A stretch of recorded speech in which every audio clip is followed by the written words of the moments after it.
The British police have been getting active since the Epstein files released, which, as you can tell, is a lot more than we're doing here in the United States. Last week on Night School, we told you that Andrew Mountbatten Windsor, also known as Prince Andrew, was taken into custody. He is the first royal to be arrested in about 400 years. That's longer than the United States has been a thing. I mean, Jesus. British authorities confirmed he was questioned in a misconduct probe connected to his longstanding friendship with Jeffrey Epstein. Now, he was released after about 11 hours, and the investigation remains active. But now, police have arrested Peter Mandelson, a former UK ambassador to the United States, in a separate misconduct investigation linked to Epstein.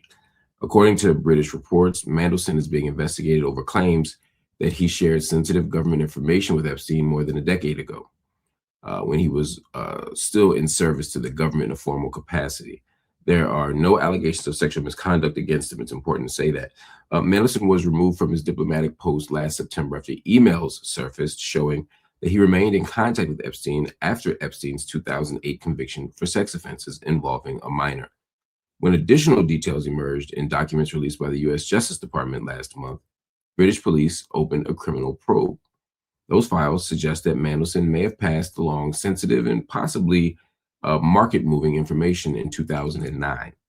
Police have not announced any charges at this time. That's also important to note. Meanwhile, in the United States, the fallout's a little different. It's hitting a lot of media figures. Celebrity doctor Peter Attia has resigned as a contributor to CBS News after newly released documents show that he exchanged personal messages and really lewd messages with Epstein. The files indicate Attia corresponded with Epstein for years after his 2008 conviction. Also, huge red flag.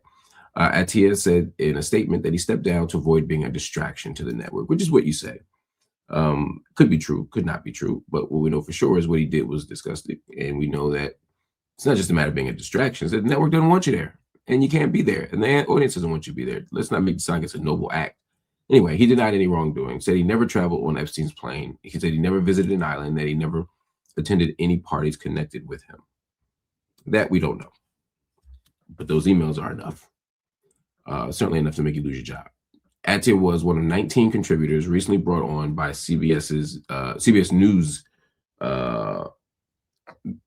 CBS News' leadership structure said they want to expand the network's audience. That was the idea.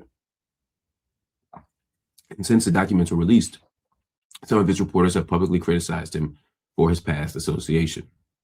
As of now, both investigations continue.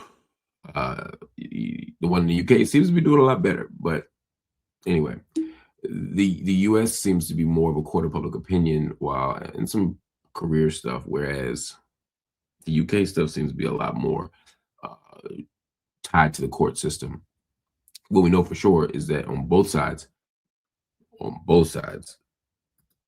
more is coming out, more revelations, more information, and I think they're going to continue to shock us and sadly disgust us.